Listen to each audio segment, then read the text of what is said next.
بسم اللہ الرحمن الرحیم۔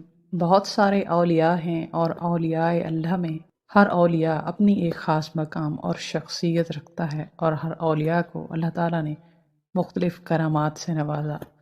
اسی طرح سے بابا فرید رحمۃ اللہ علیہ کی خدمت میں ایک مرتبہ ایک بیوہ عورت حاضر ہوئی اور عرض کیا، میری 3 جوان بیٹیاں ہیں اور مجھے ان کی شادی کرنی ہے، مگر میرے پاس انہیں جہیز میں دینے کے لیے کچھ بھی نہیں۔ میں بڑی امید لے کر آپ کی خدمت میں حاضر ہوئی ہوں، امید ہے آپ مجھے مایوس نہیں لوٹائیں گے۔ آپ رحمۃ اللہ علیہ نے اس عورت کے بار بار اصرار پر کہا کہ مٹی کا ایک ڈیلا اٹھا لاؤ۔ وہ عورت مٹی کا ایک ڈیلا لے کر آ گئی۔ آپ رحمۃ اللہ علیہ نے مٹی کا ڈیلا ہاتھ میں لیا اور 3 مرتبہ سورۃ اخلاص پڑھ کر پھونک مار دی۔ وہ مٹی کا ڈیلا سونے کے ڈھیلے میں بدل گیا۔ وہ عورت آپ کی کرامات دیکھ کر حیران رہ گئی۔ آپ رحمۃ اللہ علیہ نے فرمایا، جاؤ ان سے اپنی بیٹیوں کے لیے زیور وغیرہ بنواؤ۔ اس عورت نے شکریہ ادا کیا اور اپنے گھر لوٹ گئی۔ گھر جا کر اس عورت نے غسل کیا اور خوشبو وغیرہ لگا کر مٹی کا ڈھیلا لیا اور اس پر سورہ اخلاص پڑھ کر پھونک ماری کہ وہ سونے میں بدل جائے گا، مگر ایسا کچھ نہ ہوا۔ جب وہ عورت سینکڑوں مرتبہ سورۃ اخلاص پڑھ کر پھونک میں مار چکی اور کچھ نہ ہوا تو تنگ آ گئی اور آپ کی خدمت میں حاضر ہوئی اور کہا، آپ رحمۃ اللہ علیہ نے 1 مرتبہ پھونک ماری اور مٹی کا ڈھیلا سونے میں بدل گیا۔ میں نے کئی مرتبہ سورۃ اخلاص پڑھ کر پھونک ماری مگر کچھ بھی نہ ہوا۔ آپ رحمۃ اللہ علیہ نے فرمایا، تیرے منہ میں موجود زبان میں وہ اخلاص نہیں۔ ایک عورت بابا فرید رحمۃ اللہ علیہ کی خدمت میں روتی ہوئی آئی اور عرض کیا، میرا بیٹا گم ہو گیا ہے اور میں نے اسے ہر جگہ تلاش کیا مگر وہ مجھے نہیں ملا۔ آپ علیہ السلام، آپ رحمۃ اللہ علیہ دعا کریں کہ میرا بیٹا مجھے مل جائے۔ آپ نے کچھ دیر مراقبہ کیا اور فرمایا، تم گھر لوٹ جاؤ، تمہارا بیٹا گھر واپس آ چکا ہے۔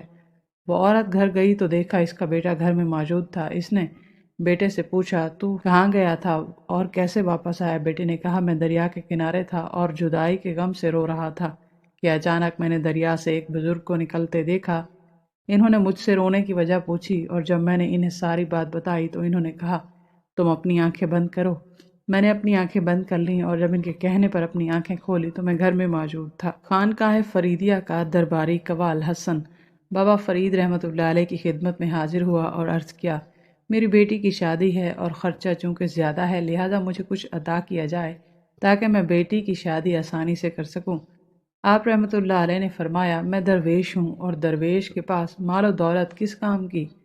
حسن قوال نے اپنا اصرار جاری رکھا اور کہنے لگا، جو بھی آپ رحمۃ اللہ علیہ عطا فرمائیں گے وہ میرے لیے تمام خزانوں سے بڑھ کر ہوگا۔ آپ رحمۃ اللہ علیہ کے پاس پڑی ہوئی ایک اینٹ کی جانب اشارہ کیا اور فرمایا، اس اینٹ کو لے جاؤ۔ حسن قوال نے وہ اینٹ اٹھائی اور جب دیکھا تو وہ اینٹ سونے کی تھی۔ وہ آپ رحمۃ اللہ علیہ کا شکر ادا کرتا ہوا وہاں سے روانہ ہو گیا۔ بابا فرید رحمۃ اللہ علیہ پر پاک پتن میں بھی جادو کیا گیا اور جادو کے اثرات کی وجہ سے آپ کا کھانا پینا سب ترک ہو گیا۔ آپ رحمۃ اللہ علیہ نے بے شمار طبیبوں سے معائنہ کروایا مگر مرض کی نشاندہی نہ ہو سکی، اور جب مرض نے شدت اختیار کی تو آپ نے اپنے مریدین سے فرمایا کہ تم میرے حق میں دعا کرو۔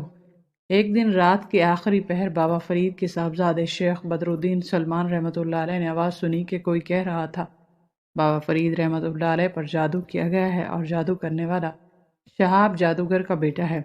شہاب جادوگر پاک پتن میں بڑا معروف رہا تھا مگر آپ رحمۃ اللہ علیہ کی پاک پتن آمد کے کچھ عرصے بعد وہ جہنم واصل ہو گیا تھا، مگر اس کا بیٹا اپنے باپ کا جانشین ثابت ہوا اور وہ لوگوں کو تنگ کرنے کا کوئی موقع ہاتھ سے جانے نہ دیتا تھا۔ شیخ بدر الدین سلمان نے آواز دینے والے سے پوچھا کہ اس جادو کا توڑ کیا ہے؟ آواز آئی کہ تم یہ کلمات یاد کر لو اور اسے شہاب جادوگر کی قبر پر جا کر پڑھو۔ کلمات یہ تھے، اے قبر والے، تیرے بیٹے نے جادو کیا ہے اور نقصان پہنچانے کی کوشش کی ہے، اگر وہ اپنی اس حرکت سے باز نہ آیا تو اسے منع کر دے، اور اگر تو اسے منع نہیں کرے گا تو پھر اس کے قریب ہوگا جو ہمارے قریب ہے۔ شیخ بدر الدین سلمان رحمۃ اللہ علیہ نے صبح ہوتے ہی یہ واقعہ حضرت خواجہ نظام الدین اولیاء رحمۃ اللہ علیہ کو سنایا اور پھر اس بات کا ذکر بابا فرید سے کیا۔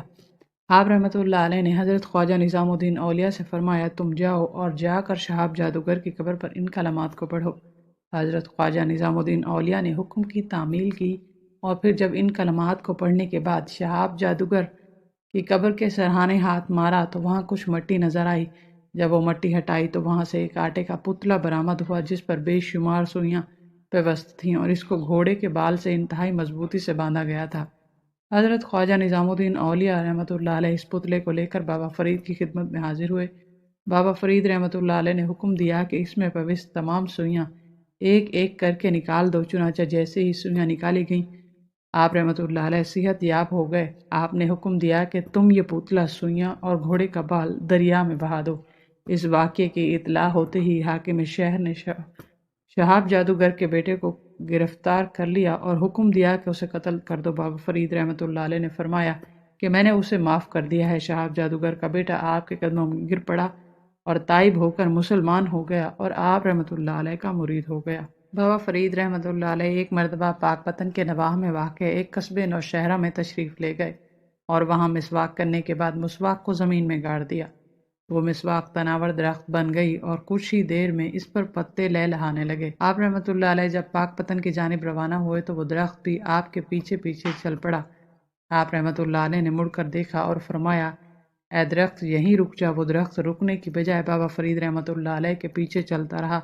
آپ رحمۃ اللہ علیہ نے اسے دوسری مرتبہ رکنے کا کہا مگر وہ نہ رکا، اور اس درخت کی یہ کیفیت عشق کے زیر اثر تھی۔ آپ نے تیسری مرتبہ غصے میں کہا کہ رک جا، اور پھر اس کی شاخوں کو پکڑ کر فرمایا، اے بے ادب یہیں رک جا۔ اس درخت کی جڑیں زمین سے باہر تھیں۔ جیسے ہی بابا فرید نے فرمایا اس کی شاخیں زمین پر جھک گئیں۔ پاک پتن کے نواحی علاقے میں ایک بستی تھی جسے حاکم دیبال پور نے تہس نہس کر دیا تھا اور یہاں کے مکینوں کا مال لوٹ لیا اور لوگوں کی زمینیں ضبط کرتے ہوئے انہیں وہاں سے نکال دیا۔ اس بستی میں ایک تیلی رہتا تھا جس کی بیوی حسن و جمال میں بے مثال تھی۔ حاکم میں وقت کے سپاہی اس عورت کو لے گئے اور حاکم نے اس عورت کو اپنی خادمہ بنا لیا۔ تیلی نے بیوی کی واپسی کی کوشش کی مگر اس کی ہر کوشش بیکار گئی۔ پھر کسی نے مشورہ دیا کہ تم بابا فرید رحمۃ اللہ علیہ کی خدمت میں جاؤ اور اپنا مسئلہ بیان کرو۔ وہ تیلی بابا فرید کی خدمت میں حاضر ہوا اور تمام واقعہ گوش گزار کیا۔ آپ نے فرمایا، تم یہاں کچھ دن مقیم رہو، اللہ تعالیٰ جلد کوئی بہتر سبب پیدا فرمائے گا۔ کچھ عرصہ گزرا، حاکم وقت کے کچھ سپاہی پاک پتن کے منشی کو گرفتار کر کے لے گیا اور اس منشی پر الزام تھا کہ اس نے حکومت گرانے کی سازش کی ہے۔ وہ منشی بھی بابا فرید کے مریدوں میں سے تھا۔ اس نے ان سپاہیوں سے کہا کہ تم مجھے حاکم وقت کے پاس لے جانے سے پہلے بابا فرید رحمۃ اللہ علیہ کے پاس لے جاؤ تاکہ میں ان کا دیدار کر لوں۔ سپاہی اس منشی کو لے کر بابا فرید کے پاس لے آئے۔ منشی نے عرض کیا، حضور میں بے گناہ ہوں اور میری یہاں آپ کے سوا کسی سے جان پہچان نہیں، اور حاکم وقت نے مجھے بے گناہ قید کروایا ہے۔ بابا فرید رحمۃ اللہ علیہ نے فرمایا، اگر تم بے گناہ ہو تو پھر خوف زدہ نہ ہو، اور حاکم وقت تمہیں دیکھتے ہی تم پر مہربان ہو جائے گا، اور جب تم وہاں سے رہا ہوگے تو بتاؤ کہ تم کیا نظر پیش کرو گے۔ منشی نے عرض کیا، جو بھی جمع پونجی ہے سب آپ کی نظر کروں گا۔ بابا فرید نے فرمایا، حاکم وقت تمہیں ایک خلعت اور ایک خادمہ عطا کرے گا، تم وہ خادمہ اس غریب تیلی کو دے دینا۔